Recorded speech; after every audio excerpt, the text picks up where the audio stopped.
We live in a crazy time. It seems as if forces beyond our control are waging a battle to take our freedoms away and separate us from each other. There is a great divide in our country on this issue of COVID-19, also known as the China virus. Democrat candidate Joe Biden has told us he will shut the country down if elected president in order to keep us safe. President Trump has insisted that we must keep the country open. This clip opens with President Trump speaking to the American people today as he made his way from Walter Reed Medical Center to the White House. Then it follows with Tucker Carlson interviewing Alex Berenson, who believes what Trump said today was a presidential declaration that we all need to take to heart.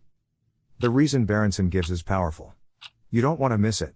I just left Walter Reed Medical Center, and it's really something very special. The doctors, the nurses, the first responders, and I learned so much about coronavirus. And one thing that's for certain, don't let it dominate you. Don't be afraid of it.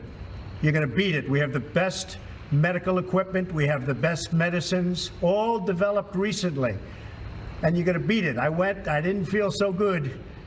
And 2 days ago, I could have left 2 days ago. 2 days ago, I felt great, like better than I have in a long time. I said just recently, better than 20 years ago.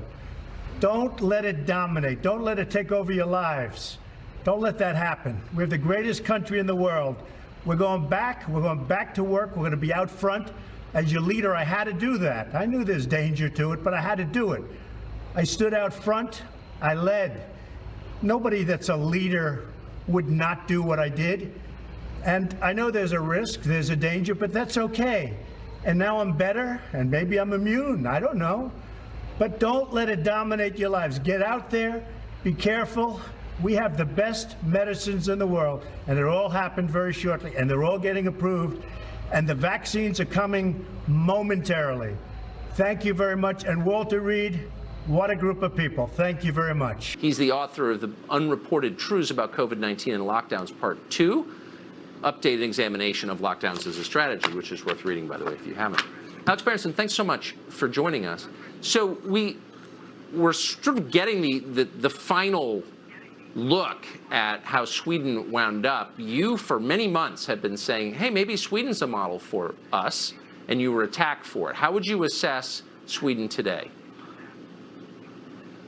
Well, I mean, Sweden is essentially back to normal, as you said, and you can see that the other European countries are following Sweden. Essentially, that France and Spain, despite having large spikes in positive tests, are not going to full national lockdowns.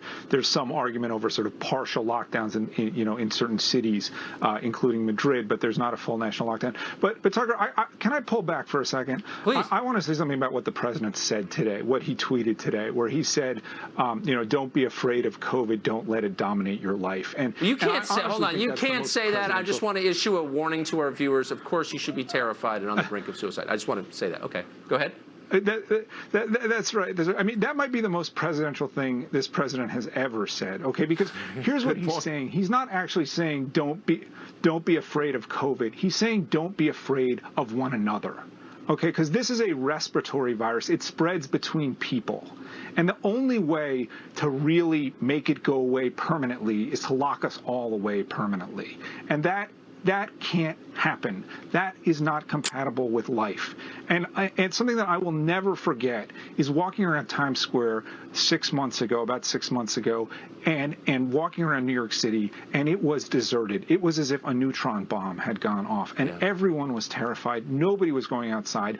And look, 6 months ago, even then, that response really didn't make sense, but there were reasons for it. Okay, but we are 6 months on, and we know that if you believe the WHO and 750 million people have been infected with this, that the death rate is about 1 in 1,000, meaning 999 out of 1,000 people will live after getting the coronavirus. If you believe the CDC numbers, it might be 997, maybe it's 996 out of 1,000. It is a tiny death rate.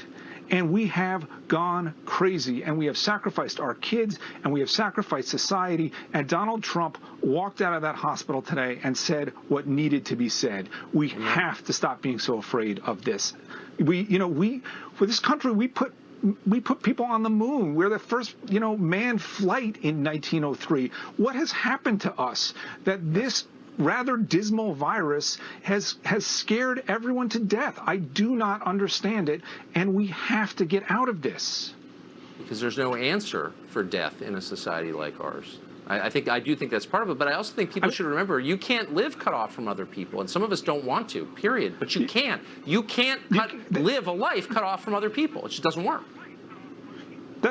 That's right. And, and listen, people can vote for Joe Biden or Donald Trump for all kinds of reasons, but Joe Biden has barely gotten out of his house, it feels like, in the last 6 months, and Donald Trump has lived, okay? And he took a chance. He rolled the dice, and he got caught. He actually did get the coronavirus, but guess what? It's not that dangerous, and it looks like he's going to be fine, even though he's a 74-year-old man who's mildly overweight. So that's the lesson we should take here. We need to live.